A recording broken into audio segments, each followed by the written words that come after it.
시청자 여러분 안녕하십니까? 이데일리 인사이트의 김호수입니다. 지난 3월에 시작이 됐던 미국-이란 전쟁이 아직도 끝나지 않고 있죠. 이러니까 우리가 앞을 예측할 수 없는 변동성의 시장이 계속되고 있습니다. 유가나 원자재 가격이 오르락내리락 변동을 심하게 계속 보여주고 있고요. 그리고 거시적인 금리 측면에서 봤을 때도 우리나라 한국은행은 금리 인상 기조로 이제 완벽하게 돌입을 했는데 미국 같은 경우에는 연준이 금리를 올릴지 동결할지 아니면 트럼프의 바람대로 금리를 인하할지 아무것도 결정되지 않고 예상도 할 수 없는 불안정한 상황이 계속되고 있습니다. 이러다 보니까 안 그래도 우리 주식시장 변동성이 너무 큰데 이런 불안한 요소들 때문에 투자하기가 더 어려우실 것 같습니다. 그래서 저희가 오늘 여러분들의 거시적인 투자의 방향성을 좀 제시해 드리기 위해서 특집을 준비했습니다. 오늘 저희가 알려드리는 정보로 투자의 방향을 잘 잡으셨으면 좋겠습니다. 자, 그러면 본격적으로 이데일리 인사이트 시작해 보도록 하겠습니다.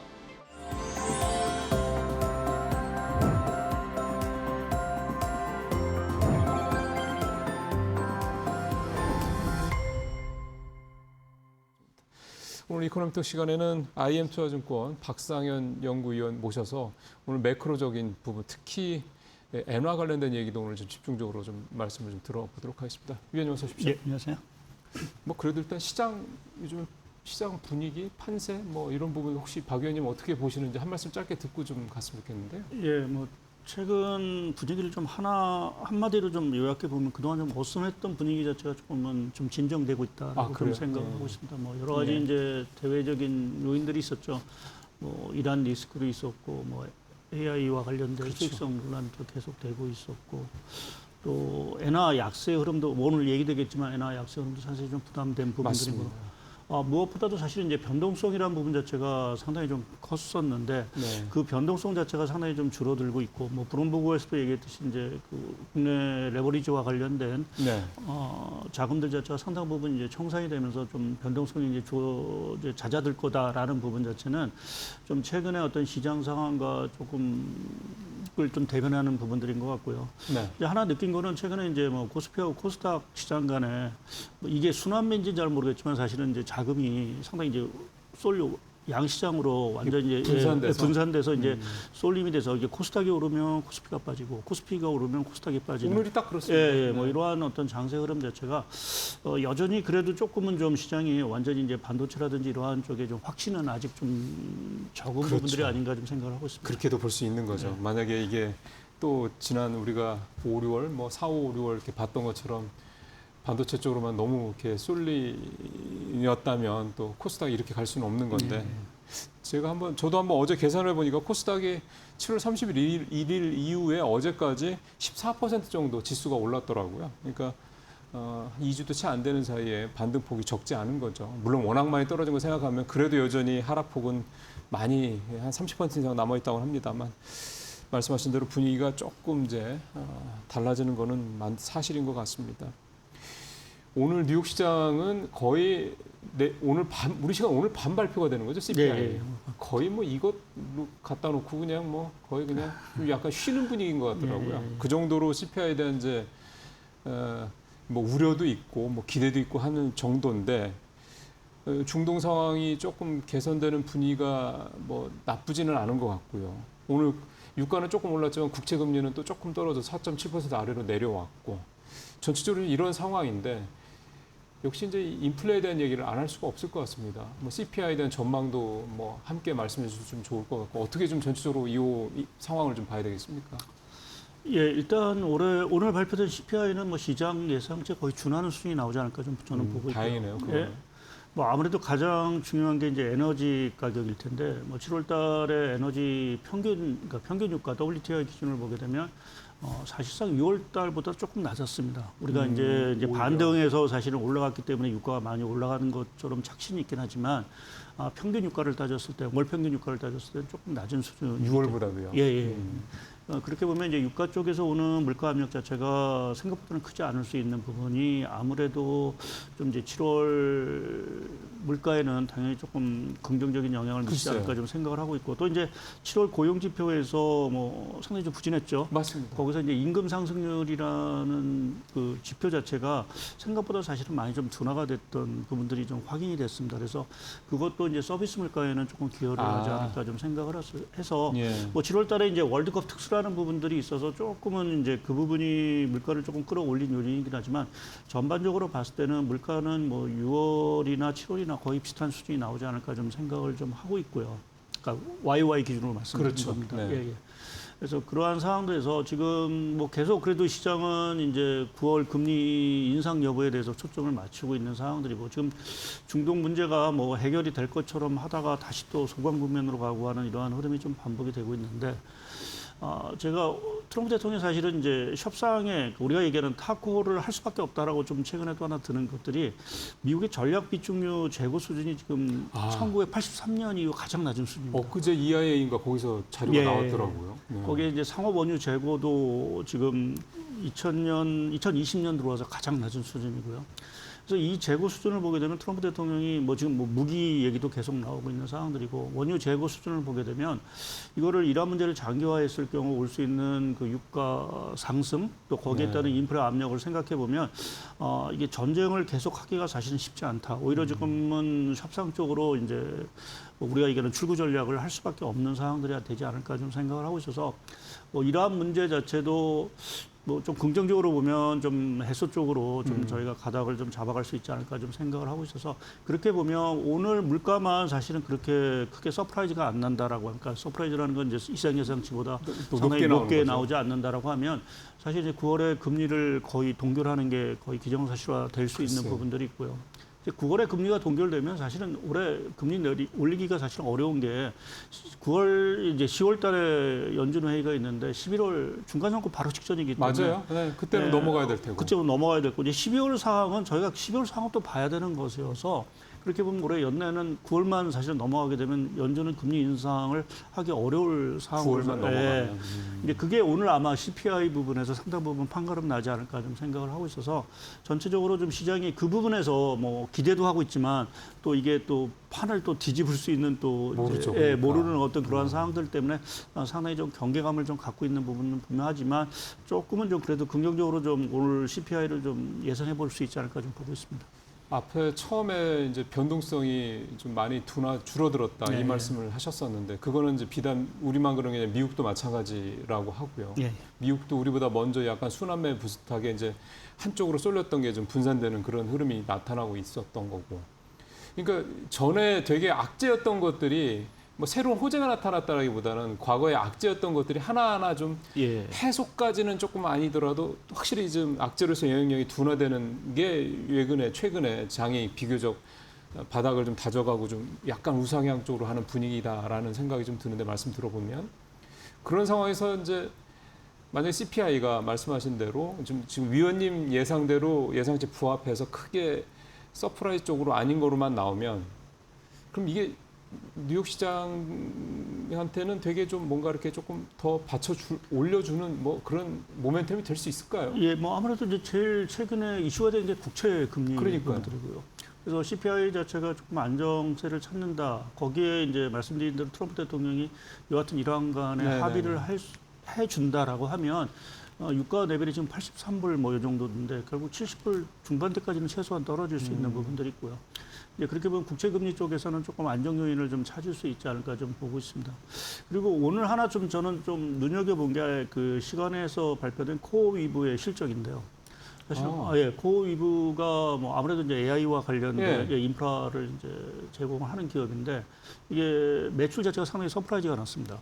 그러니까 그동안 이제 AI와 관련된 이 수익성 논란이 있었는데 그 부분에서 이제 코어2부의 어떤 매출이 상당히 서프라이즈를 났다라는 것은 좀 상당히 좀 고무적인 부분들이고요. 제가 왜 코어2부를 말씀을 드리냐면 뭐 최근에 이제 하이퍼스케일러들의 CDS 프리미엄이 올라가고 있다는 건 다 아시던데 이 코어2부 같은 경우에는 CDS 프리미엄이 한때는 1000bp까지 올라왔었습니다.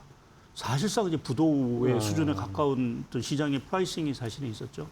근데 오늘 깜짝으로 이렇게 실적이 발표되면서 뭐 그 가이던스 자체도 상당히 이제 공격적으로 이제 제시를 했다라는 부분에서 시장의 우려감, 그 이제 말씀드린 하이퍼스케일러들을 포함한 AI 기업들의 그 AI 매출에 대한 부분을 상당히 코어 위브 자체가 상당히 뭐 해소시켜준 그러한 결과로 사실은 저는 좀 받아들여서 뭐 최근 뭐 말씀하신 대로 여러 가지 이제 리스크 자체가 조금은 좀 소강 국면을 가는데 거기에 오늘 AI와 관련된 어떤 수익성 논란을 이 코어 위브 자체가 그래도 상당 부분 또 한 번 조금은 이제 경감시켜주는 어떤 그러한 효과를 좀 주지 않을까 좀 보고 있습니다.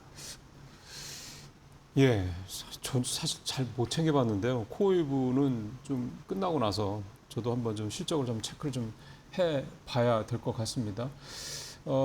이제 엔화 얘기를 좀 해야 되는데 지금 다시 159엔이네요. 지금 제가 보니까 158 어제는 158엔인데 제가 어제 질문지 준비할 때만 해도 다시 159엔으로 별로 공조가 안 먹히네요. 일단 시장에 그 학수 효과가 있는 것 같습니다. 그러니까 일본 정부가 이제 외환시장 개입을 했을 때 뭐 일시적으로 이제 엔화가 강세가 됐지만 항상 이제 다시 이제 엔화가 제자리 걸음을 했다, 다시 제자리 수준으로 복원을 했다라는 이제 학습이 아무래도 좀 시장에서는 이번 공조에 대해서 효과가 그렇게 크지 않을 거다라는 어떤 시각으로 계속 좀 바라보고 있는 부분들인 것 같고요. 예. 또 한 가지는 가장 중요한 게 일본의 그러니까 다카이 총리의 정책과 재무 건전성이 여전히 취약하다는 부분이죠. 그러니까 다카이 총리가 여전히 지금 확장적인 어떤 재정 정책을 계속 추진하겠다라고 강조를 하고 있고 이러한 상황에서 일본 좀 재정 건전성 자체는 계속 좀 악화될 수밖에 없는 이 흐름 자체가 그러면 엔화는 강세가기가 어려운 거 아니냐라는 이제 기본적인 시각이 이제 깔려 있는 부분으로 좀 봐야 돼서. 뭐 좀 어느 순간 또 슬금슬금 말씀하신 대로 엔화가 156엔까지도 장중에 떨어졌다가 지금 159엔까지 올라갔는데 근데 결론적으로 말씀드려서 이게 그러면 다시 163엔, 4엔 뭐 이 수준을 복원할 거냐라는 부분에서는 저는 개인적으로는 조금 가능성은 좀 낮아 보이는 부분들이고요. 그럼 또 개입이 들어올 거기 뭐 때문에. 지금 미국, 일본이 이렇게 외환시장 공조를 뭐 하여튼 이제 강하게 했는데 미국 입장에서도 사실 여기서 물러나기가 조금 어려운 부분들이고요. 그러니까 일본이야 뭐 당연히 외환시장 개입을 예상을 했지만 미국마저도 동참한 가장 큰 배경은 뭐 일본이 뭐 고마워서가 아니라 사실은 이제 일본 국채 금리 또 엔화 약세 자체가 미국 국채 금리 자체를 결국은 자극할 수 있다는 우려감 때문에 사실은 공유를 해준 부분들이고요. 뭐 그렇게 보면 지금 뭐 오늘 CPI 결과도 좀 봐야 되긴 하겠지만 여하튼 지금 미국 국채 금리 자체가 불안한 이 상황에서 여기서 엔이 더 불안한다. 만약 160엔이 다시 복원되면 시장은 그다음 170, 180을 얘기하기 시작할 겁니다.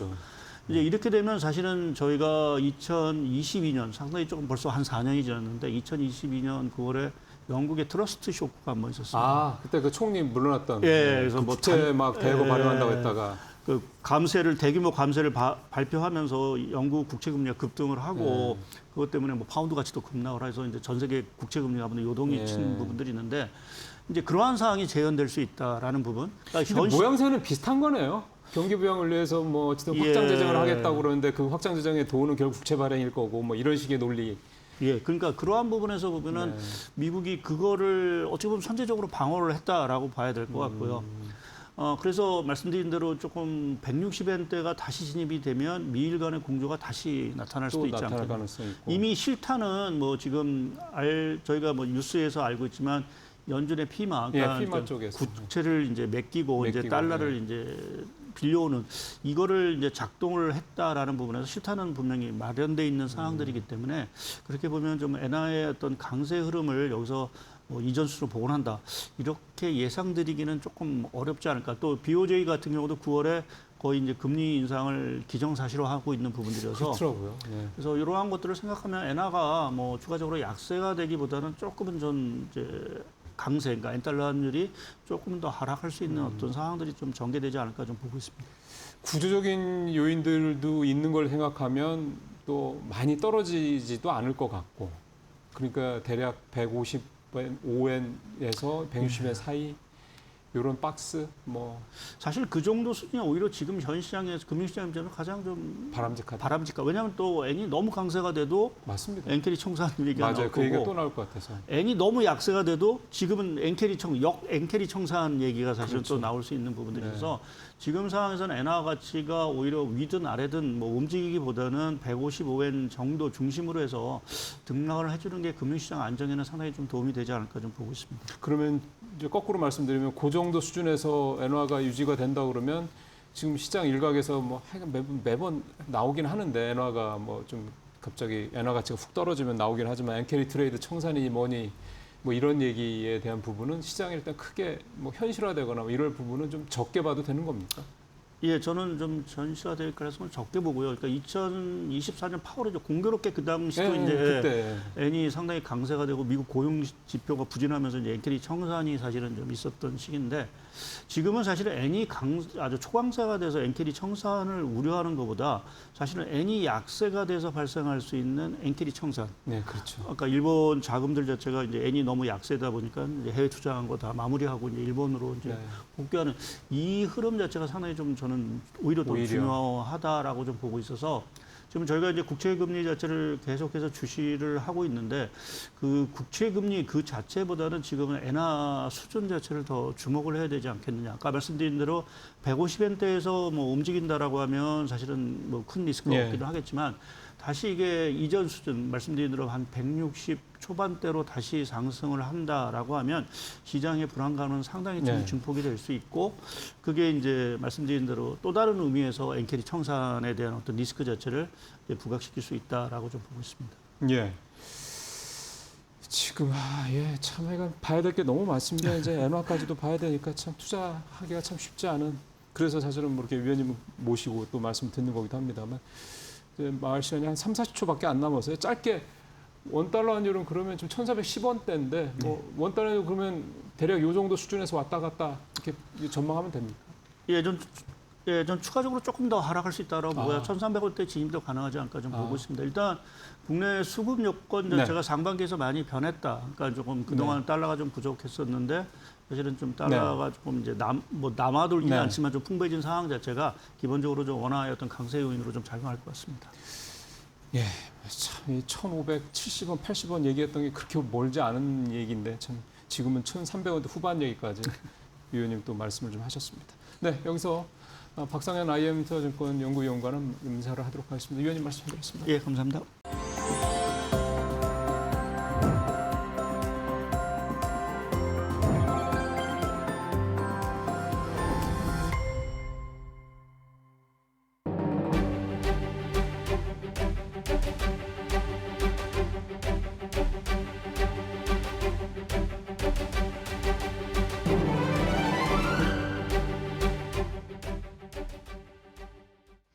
맥락 시간으로 이어가 보도록 하겠습니다. 이 시간을 통해서는 각 산업을 대표하는 전문가분들이 출연해서 그 산업의 맥을 짚어보는 시간으로 진행되고요.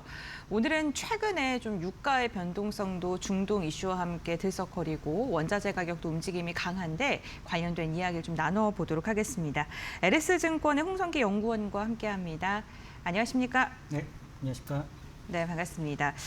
먼저 유가 부분부터 짚어보도록 하겠습니다. 중동의 지정학적 리스크에 따라서 유가의 변동성이 여전한 상황이 이어지고 있는데요. 실제로 과연 공급 차질로 이어질까? 결국에는 지금은 우려감 때문에 반응을 하는 건데 이런 걸 저희가 확인하기 위해서는 어떤 걸 좀 보면 좋을까요? 네, 먼저 지금 유가가 7월 들어서 70불 수준에서 90불까지 급등을 했다가 다시 70불대로 내려온 상황입니다. 네. 이렇게 지금 가격의 변동성이 큰데 실제로는 7월 이후로 호르무즈 해협이 막혀 있고요. 그다음에 바벨만데 폐역 같은 경우에도 지금 후티 반군의 공격으로 인해서 공급의 차질을, 운송의 차질을 빚고 있는 상황입니다. 근데 지금의 이런 유가의 가파른 변동성 같은 경우에는 사실 이 실제로 공급이 차질이 일어나고 있는 게 맞지만 그렇지만 기대에 의해서 유가가 하락한 측면이 있거든요. 그래서 지금 공급 차질에 대해서 보기 위해서는 사실 호르무즈 해협의 운송량이나 또는 바벨만데 폐협의 운송량을 보면 되는데 이 부분 같은 경우에는 지금 이미 5월 달 수준으로 막혀 있다. 이게 사실입니다. 그래서 지금 실제 공급 차질이 발생을 하고 있지만 유가는 좀 낮게 유지가 되고 있는 그런 상황이다라고 정리될 수 있을 것 같습니다.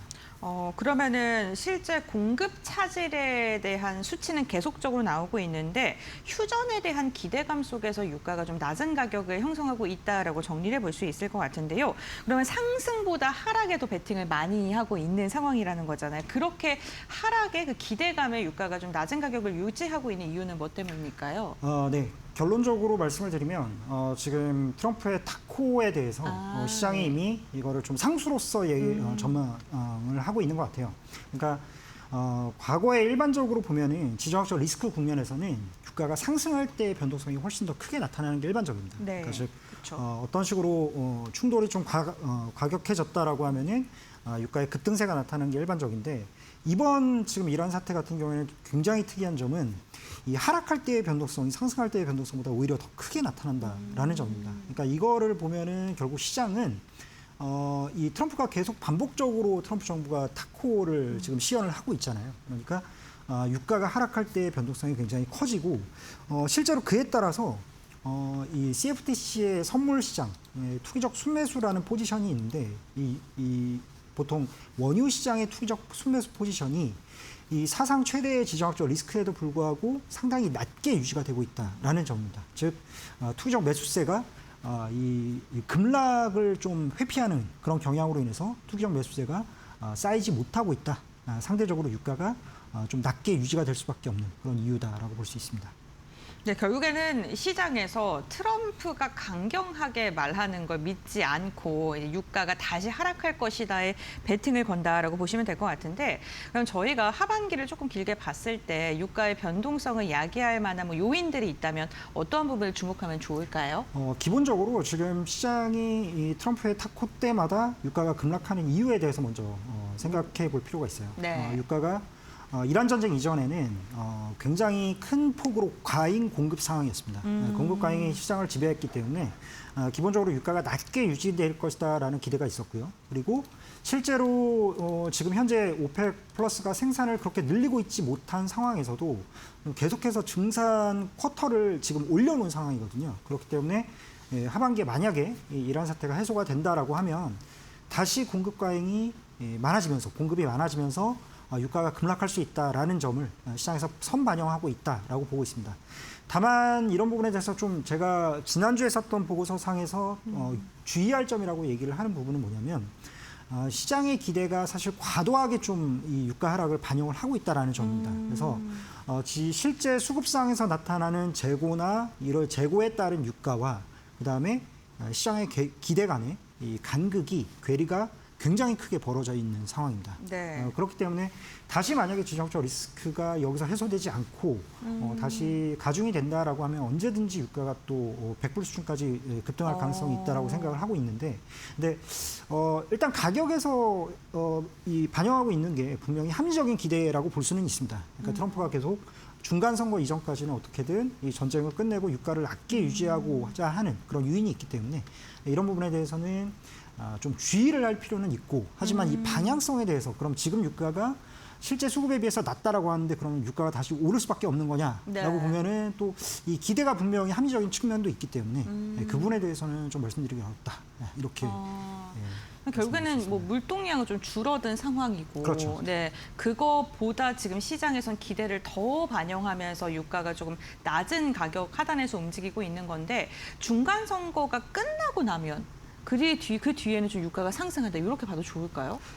기본적으로는 네. 그 오펙 플러스가 올해까지의 증산량이 굉장히 막대합니다. 그래서 네, 만약에 그렇죠. 네. 정상적으로 생산을 한다라고 하면은 실제로 많은 예측 기관들이 예상하고 있는 부분은 그러니까 올해 4분기 내년까지도 공급 과잉이 지속될 걸로 보고 있어요. 그래서 기본적으로 이란 사태만 해소된다라고 하면 유가가 다시 60불대로 충분히 돌아갈 수 있다라고 생각을 하고 있습니다.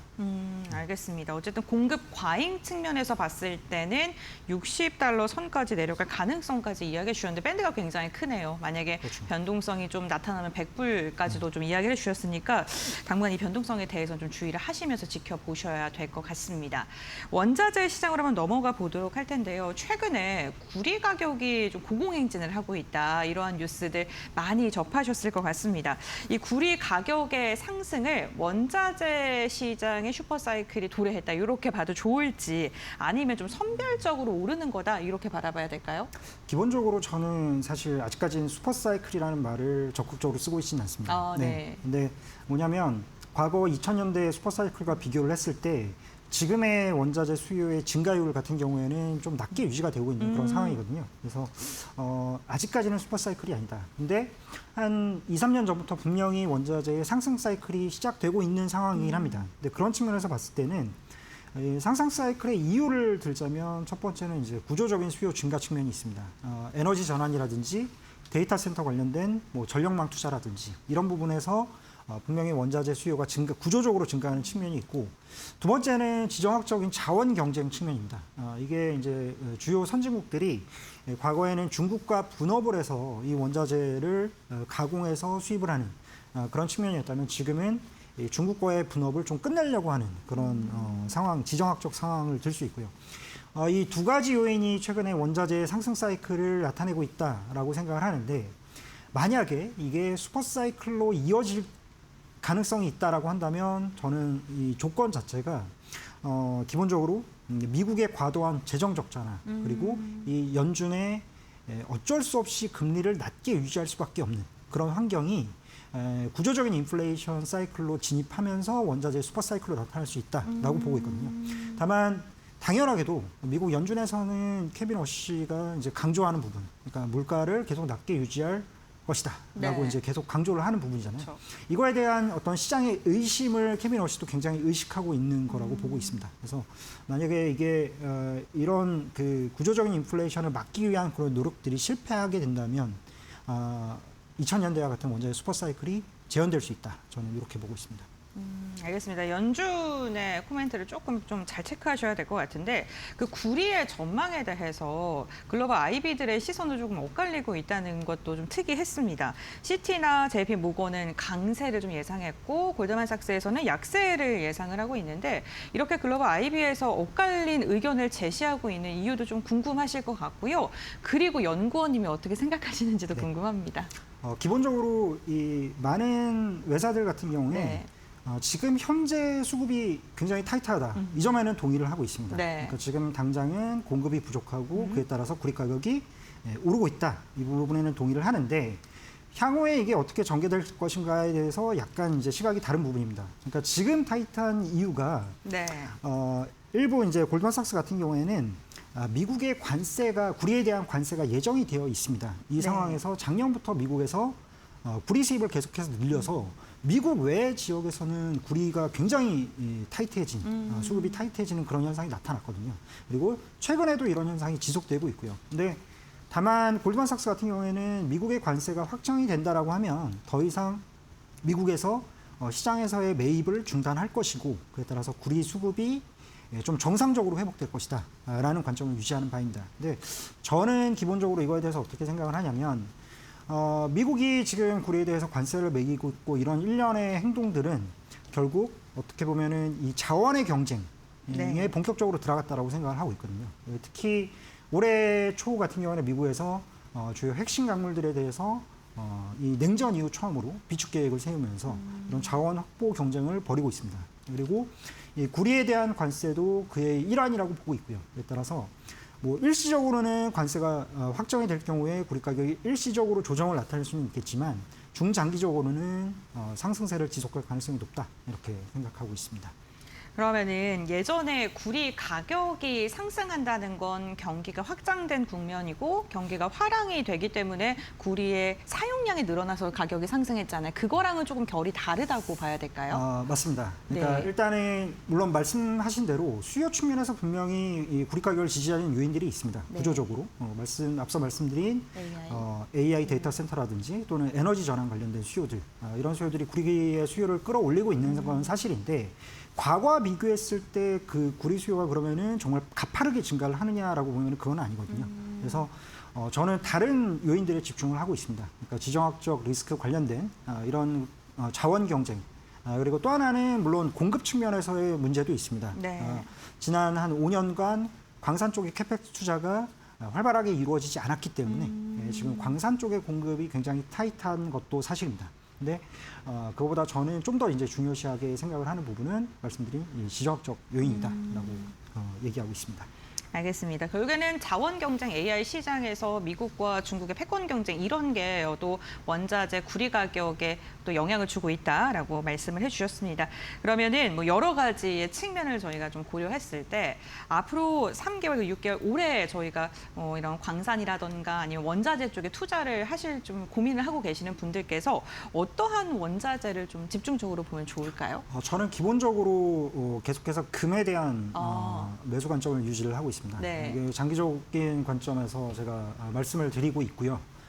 기본적으로는 이 금 가격이 지금 유가 올해 특히 1분기 같은 경우에는 급등락을 한번 나타냈었고 그다음에 2분기부터는 이 호르무즈 사태로 인해서 유가가 급등하면서 미국의 금리가 상승하고 사실 금 같은 경우에는 금리에 굉장히 민감한 상품입니다. 그래서 금리가 상승함에 따라서 금 가격이 좀 눌려 있었던 그런 상황입니다. 그리고 실제로 보면은 3월 달에 낙폭이 굉장히 컸었고요. 근데 금 가격이 지금 2분기 그리고 지금 8월, 7월, 8월 들어서 상당히 안정적인 흐름을 나타내면서 좀 상승하려는 그런 모습을 나타내고 있습니다. 그래서 이 부분에 대해서 좀 집중할 필요가 있다라고 생각을 하고 있고 특히 호르무즈 사태가 해소가 된다라고 하면은 어떤 유가가 하락하면서 인플레 우려가 좀 감소하면서 그다음에 연준의 금리 인상 전망도 낮아질 것으로 예상을 하고 있습니다. 그렇기 때문에는 금 가격은 상당히 바이 더 딥, 즉 낮은 가격에서 저가 매수하기 좋은 환경이다라고 생각을 하고 있고요. 게다가 장기적인 관점에서 봤을 때는 2022년, 그러니까 러시아 우크라이나 전쟁 이후로 중앙은행들이 금을 그 이전 대비해서 2.5배 이상 금을 매입을 하고 있습니다. 그렇기 때문에 이런 중앙은행의 구조적인 금 매입으로 인해서 금 가격은 계속해서 중장기적인 상승세를 나타낼 것이다. 이렇게 생각을 하고 있습니다. 중앙은행 말씀해 주시니까 한국은행도 13년 만에 금 매입 시작했다 이러한 기사도 또 주말새 들려오더라고요. 왜 이렇게 중앙은행에서 금을 적극적으로 매수하는 걸까요? 기본적으로는 네. 2022년이 굉장히 저는 분기점이라고 생각을 하고 있습니다. 네. 당시에 이제 러시아 우크라이나 전쟁 이후에 실제로 서방 측에서 러시아에 대한 제재, 금융 제재를 했었는데 이런 금융 제재의 일환으로서 러시아의 외환 보유고를 동결을 하게 됩니다. 그리고 스위프트 체제에서 퇴출을 시키고요. 네. 결국은 러시아 같은 경우에는 과거에 미국채나 유로채, 국채로 가지고 있었던 그런 자산들을 더 이상 쓸 수 없는 상황이 됐기 때문에 이거를 본 신흥국들, 특히 이제 비서방 신흥국들을 중심으로 해서 기존의 미국채 외환 보유고 내에서 미국채 비중이 많았다면 그 미국채 보유 비중을 줄이고 금 보유 비중을 계속해서 늘려오고 있는 그런 상황입니다. 그래서 이게 상당히 지금 장기적인 그림에서 계속되고 있는 상황이고요. 중국 같은 경우에는 2023년까지만 해도 외환 보유고 내 금 비중이 한 3% 정도 에 불과했습니다. 근데 네. 지금 현재 한 10% 정도까지 늘어난 상황입니다. 그리고 많은 전망 기관들이 중국의 외환 보유고의 금 비중을 대략 한 30%까지는 지속적으로 늘려갈 것이다라고 전망을 하고 있는 상황입니다. 그렇기 때문에 이 국내 한국은행 같은 경우에는 실제로 친미 국가들의 외환 보유고 같은 경우에는 금 네. 비중이 굉장히 낮은 것은 사실입니다. 그러니까 미국이 아무래도 미국의 눈치를 볼 수밖에 없는 그런 상황이고요. 하지만 비서방국들이 이렇게 계속해서 금 매입을 하는 와중에 미국 국채 금리가 어떻게 보면 장기 금리가 계속 높게 유지가 되고 있는 그런 것도 사실이거든요. 따라서 어떤 외환 보유고 내의 수익률 측면에서도 금을 매입하는 게 좋은 전략이다라고 생각하고 있습니다. 네, 알겠습니다. 오늘 홍성기 연구원과 함께 유가부터 그리고 여러 가지 원자재, 광물과 관련된 이야기를 나눠봤는데요. 올해까지 이제 금 가격의 중장기적인 전망 좀 긍정적으로 이야기해 주시면서 우리나라뿐만 아니라 글로벌 시장에서의 금 수요가 증가하고 있다는 점, 중앙은행 측면에서 매입을 지속적으로 하고 있다는 점 정리해 주셨으니까요. 투자 전략 세우시는데 참고해 보시면 좋겠습니다. 연구원님과의 말씀 여기까지 듣겠습니다. 고맙습니다. 감사합니다.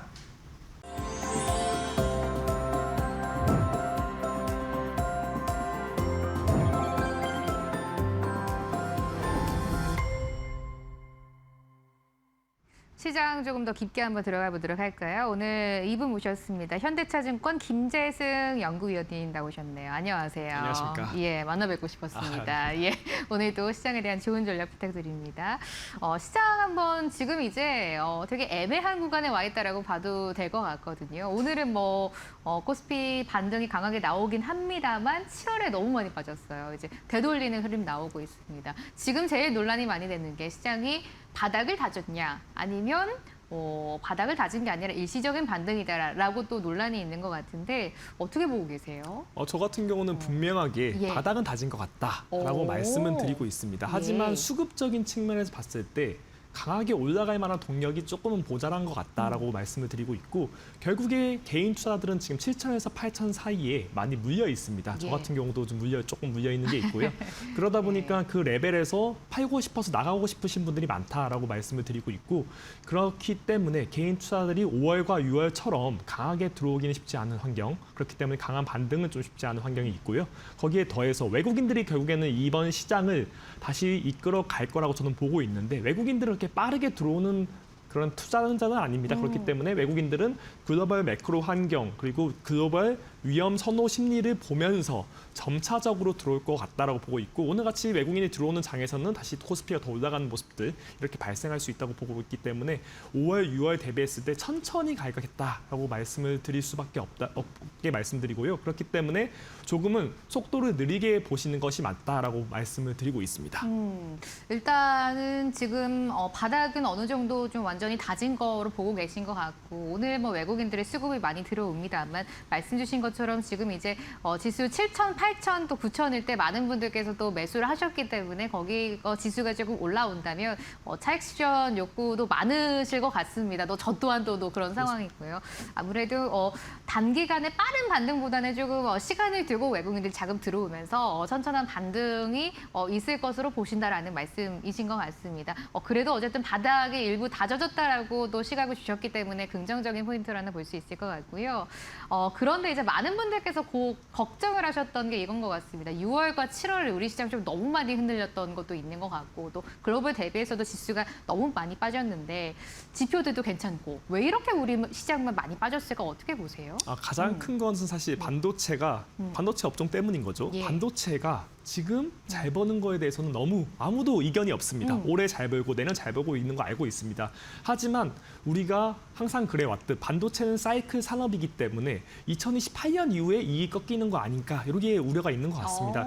결국에 네. 반도체를 사주는 애들이죠. 사주는 애들인 미국의 빅테크 회사들이 수익성이 계속 악화되는 게 아닐까? 수익화를 못하는 게 아닐까라는 네. 우려가 있는 게 같고 또 두 번째로 반도체를 공급하는 측에서 우리나라도 공급을 늘리겠지만 소위 말하는 CXMT 같은 중국 쪽 반도체들이 굴기가 발생하고 있기 때문에 우리가 중국 쪽을 보면 항상 걱정했던 것이 중국이 들어와서 나만 하는 게 없어요. 뭐 2차 전지, 화학 모두 다 수익성이 꽝이 돼버리는 중국이 들어오는 게 그만큼 무섭기 때문에 중국의 그런 굴기들 이런 것들이 있다 보니까 올해와 내년 반도체 돈 버는 거 너무 잘 알고 있다. 하지만 2028년부터 돈을 못 버는 거 아닐까라는 우려가 있기 때문에 이것을 우려하는 것을 2028년 돼야지 알 수 있겠죠. 예. 지금 당장 확인할 수 있는 게 아닙니다. 투자 심리의 지금 훼손이라고 보고 있고 이것을 확인하는 언제 할 수 있을까? 2027년쯤 되면 당연히 내년 거에 대한 뭐 그런 계약들 같은 게 나타나면서 확인을 할 수 있겠죠.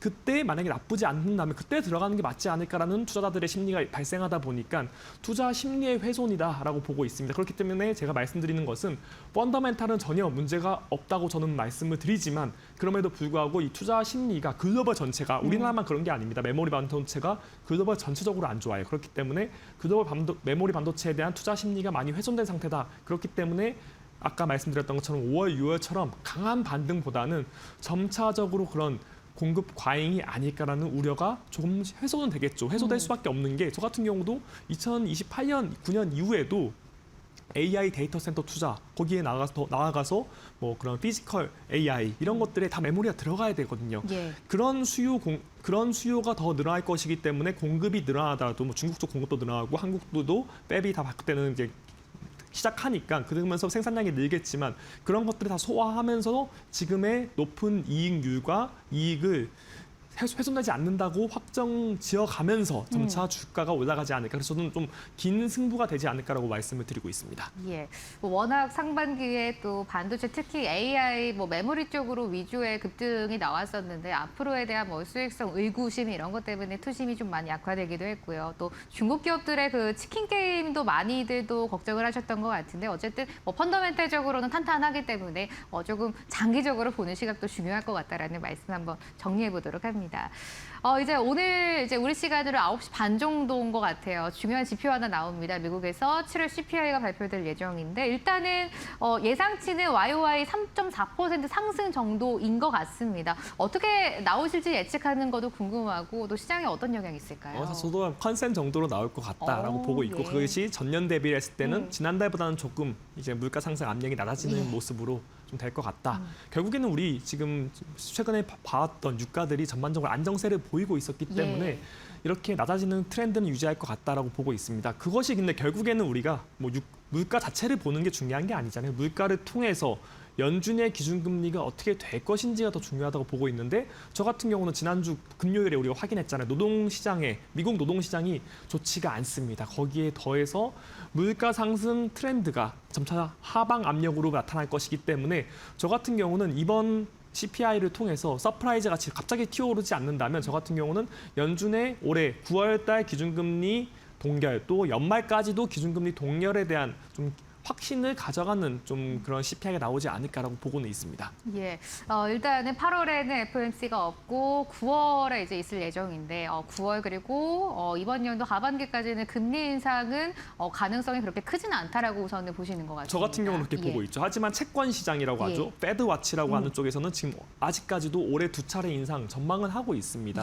그쪽에선 2차례 인상 전망하고 있지만 채권 시장이 좀 더 예민하게 받아들인다고 저는 생각하고 있고 일단 이코노미스트들도 그렇고 저 같은 경우도 그렇고 올해 연준이 결국에는 동결하지 않을까라고 보고 있습니다. 그건 뭐 여러 가지 이유가 있었겠지만 가장 큰 이유는 결국에 또 11월 달에 중간 선거가 있고 중간 선거를 앞두고 연준이 기준금리를 올린다는 것은 어떻게 보면 중간 선거를 포기하겠다라는 좀 신호로 해석될 수 있기 때문에 어떻게 해서든 말로만 매파적으로 하더라도 실질적인 행동은 하지 않지 않을까라고 보고 있습니다. 예, 일단 어쨌든 금리 방향이 결정되는 중요한 지표가 오늘 또 하나 나옵니다. 지난주 금요일에 고용 지표 나왔고요. 안 좋게 나왔고 CPI 그리고 PPI가 순차적으로 이번 주 나오기 때문에 또 9월에 이제 금리 인상에 어떤 영향을 미칠지 함께 따라가 보는 게 중요할 것 같습니다. 우리나라 금리도 한번 보자면요. 일단 7월에는 금통위에서 14개월 만에 이제 금리 인상이 한번 진행이 되기는 했었습니다. 이번 달에도 이제 27일에 금통이 예정되어 있는데 지금 시장에서는 어쨌든 매파적인 동결에 가장 또 중점을 두고 있는 것 같습니다. 추가 인상 가능성 있다고 보세요? 저 같은 경우 매파적 동결 정도로 말씀을 드리고는 있습니다. 사실 연속 인상은 조금은 부담스럽지 않을까라고 하고 있고 결국에는 아까 우리 연준의 얘기랑 비슷한 거죠. 물론 우리나라는 좀 더 다른 분위기가 있겠지만 그럼에도 불구하고 연속적으로 인상할 만큼 유가나 이런 압력들, 물가 상승 압력들이 강한가 이런 게 대해서 좀 고려를 할 필요가 있고 또한 우리나라가 수출이 잘 되고 있는 거지 내수 시장이 현재 좋은 상황은 아니라고 저도 말씀을 드리고 있거든요. K자 경제가 상당히 강한 상황에서 과연 우리가 연속 인상을 버틸 만한 내수를 가지고 있을까에 대해서도 조금은 고민할 필요가 있기 때문에 연속을 할 만큼 그렇게 상황이 심각한가라고 오히려 저는 그렇게 하지 않을 것 같고 매파적인 동결을 하면서 되게 강한 워딩을 통해서 동결을 하면서 시장에 약간의 그 위협을 주지만 실질적인 인상은 하지 않지 않을까라고 보고 있습니다. 예, 8월에 이제 말에도 금통위가 예정이 되어 있습니다. 시장의 예상처럼 연속적인 인상은 없을 것이다라고 보시는 것 같고요. 이 부분도 함께 추후에 체크해 보도록 하겠습니다. 반도체 이야기도 약간 깊게 한번 들어가 봐야 될 것 같은데요. 많은 분들께서 이제 6월, 7월에 이제 조정이 결국 그 AI가 수익성까지 연결되지 못할 것이다라는 것도 있었었고 최근에는 또 엔비디아발 그 순환 금융에 대한 우려도 계속 나오고 있는 것 같습니다. 말씀해 주셨던 중국 뭐 창신 메모리에 대한 이런 부분도 7월에 좀 우리를 많이 힘들게 했던 그런 요소인 것 같은데 지금 이제 메모리 사이클이 꺾였다 아니다라는 이야기가 제일 많은 것 같습니다. 어떤 시각 가지고 계세요? 저 같은 경우는 일단 메모리 반도체에 대해서는 투자 심리가 꺾인 건 사실인 것 같습니다. 이것은 뭐 수급적인 요인인 거죠. 결국에 사고 싶은 사람들이 좀 줄어든 건 모습들이 발생한 것 같다라고 예. 보고 있는데 저 같은 경우는 이것을 전체 AI 전체 산업에서 봐야 된다고 저는 말씀을 드리고 있어요. 결국에는 최근에 메모리 반도체 쪽은 좋지 않았지만 결국에는 하이퍼스케일러들이나 빅테크 쪽은 나쁘지 않은 주가 흐름을 보이고 있거든요. 그런 것들이 뭘까? 수익화에 대한 우려는 좀 많이 없어진 것 같습니다. AI로 돈을 못 벌 것 같다는 우려는 좀 많이 접어든 것 같다. 왜 그런가를 봤을 때 우리 이번 2분기 실적 시즌에서 미국의 하이퍼스케일러가 하죠. 그 데이터 센터를 운영하는 기업들이 하나같이 하는 말이 AI 데이터 센터에 대한 수요가 확실히 좋다. 거기서 돈을 벌릴 수 있다. 이런 식으로 얘기하다 보니까 AI 수익화에 대한 논쟁은 조금은 없어진 것 같다라고 저도 말씀을 드리고 있어요. 그런데 왜 그 메모리에 대해서 그렇게 안 좋냐를 봤을 때 AI 수익화 논란이 조금 해소되었기 때문에 오히려 AI 수익화가 되다 보니까 그러면 AI 수익화를 할 수 있는 기업들, 소위 말하는 데이터 센터 투자를 하고 있는 기업들 이쪽으로 좀 돈이 다시 또 흘러가다 보니 소위 말하는 미국의 빅테크 기업들의 주가가 나쁘지 않고 이러다 보니까 당연히 메모리에 대한 돈들이 메모리만 좋았다는 시장에서 메모리가 아닌 다른 기업들 하이퍼스케일러부터 시작해서 다양한 기업들이 좋아지는 시장으로 가다 보니까 조금은 수급이 쏠렸던 것들이 풀려가는 과정이다라고 보고 있지만 그렇기 때문에 저는 메모리 반도체가 우리나라 메모리 반도체 포함해서요 언제 좋아질 것이냐를 봤을 때 저는 미국의 빅테크 주가가 달려가면서 또 우리나라 메모리 반도체도 같이 가는 모습들이 이제 발생할 것 같다. 지난 5월, 6월에는 빅테크들은 떨어지면서 메모리 반도체가 좋았던 장이었거든요. 하지만 그렇게까지는 이제 쉽지 않고 독야청청은 쉽지 않다고 말씀드리고 메모리 반도체와 미국 그것을 메모리 반도체 사주는 미국의 빅테크들, 하이퍼스케일러들이 주가가 이제 같이 가는 모습들이 발생할 수 있다라고 보고 있습니다. 거기에 하나 더 말씀드리는 게 특히 애플 같은 거의 주가를 잘 보셔야 된다고 보고 있어요. 저는 애플의 주가가 떨어질 때마다 애플이 항상 중국 쪽 반도체를 사겠다 이렇게 말을 하거든요.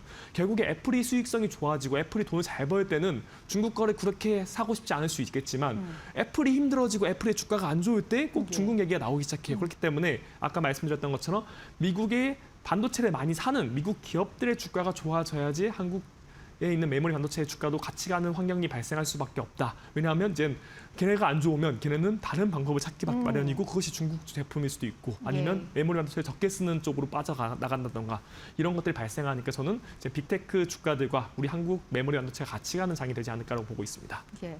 상반기에 워낙 그 뭐 하이닉스, 삼성전자, 마이크론, 뭐 샌디스트 같은 그 메모리 쪽으로 워낙 쏠림 현상이 심했는데 지금 뭐 소프트웨어 주가들 그리고 하이퍼스케일러들의 주가들이 이제 많이 반등한 게 그 좀 이제 돈이 퍼지고 있다라는 걸로 우리가 해석을 해볼 수 있다라는 말씀이신 것 같습니다.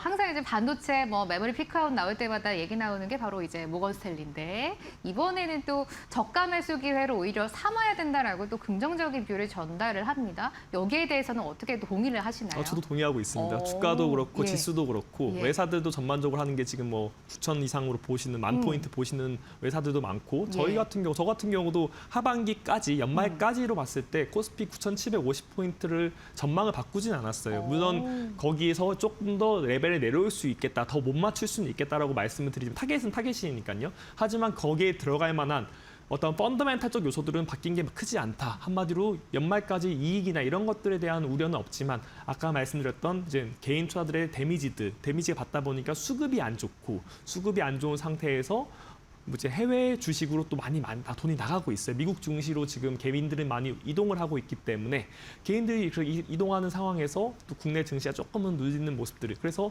이 타겟을 맞출지 안 맞출지 이런 거에 대한 포인트보다는 근거가 바뀌었냐가 중요한 것인데 근거는 저도 말씀드리는 것도 그렇고 뭐 모건 스탠도 그렇고 전반적인 그런 근거들은 상당히 타당하다라고 말씀드리고 그것이 결국에는 메모리 반도체가 올해와 내년 잘 버는 거에 대해서는 전혀 걱정할 필요는 없다라고 말씀을 드리고 있습니다. 예, 모건 스탠리의 의견대로 메모리 지금 저가 매수는 뭐 긍정적으로 동의를 하시는 부분이신 것 같고요. 펀더멘털이 또 손상된 건 없다라는 말씀 한 번 더 강조해 주시면서 코스피 하반기에는 분위기가 그래도 괜찮지 않을까라는 시각 한 번 더 확인을 해보도록 하겠습니다. 벌써 이제 또 마지막 질문 드려야 될 것 같습니다.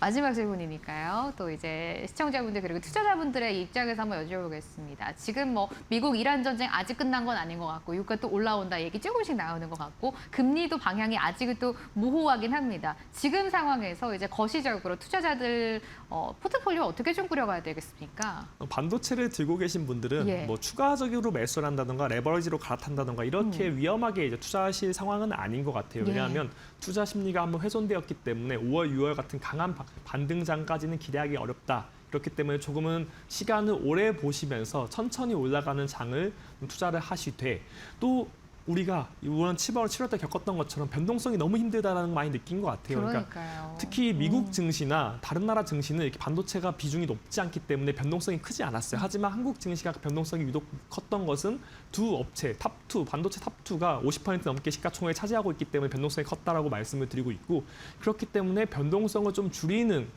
방법론들이 필요하지 않을까라고 보고 있습니다. 그것이 저 같은 경우는 일단 변동성이 크면서 지수 상승이 좀 덜할 때 좋은 게 뭐가 있냐. 커버드 콜 같은 상품들이 있거든요.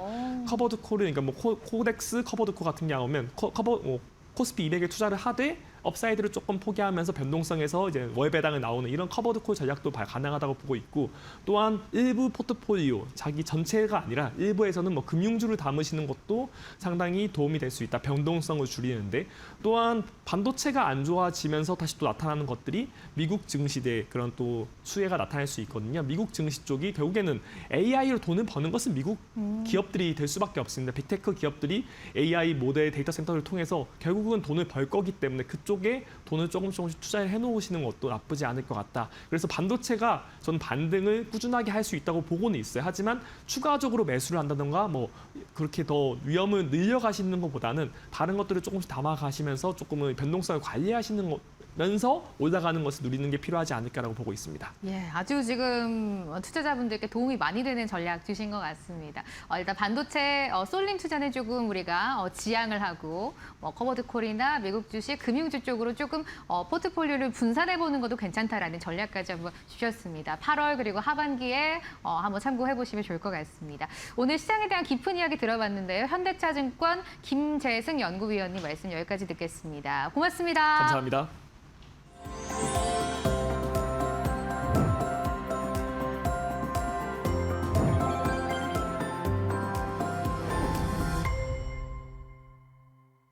자, 이데일리 인사이트 저희가 전해드리는 정보는요. 시청자 여러분들의 투자 판단에 도움이 되는 정보를 알려드리는 것입니다. 최종 투자 판단과 결정은 시청자 여러분들의 몫이라는 것은 다시 한번 강조드리겠습니다. 자, 혼란스러운 시장 상황이지만 투자 방향을 잡을 수 있는 투자 전문가들의 의견 잘 들으셨죠? 이 방향성을 잘 참고하셔서 흔들리지 않는 투자 하시기를 바라겠습니다. 이데일리 인사이트 여기서 마치겠습니다. 고맙습니다.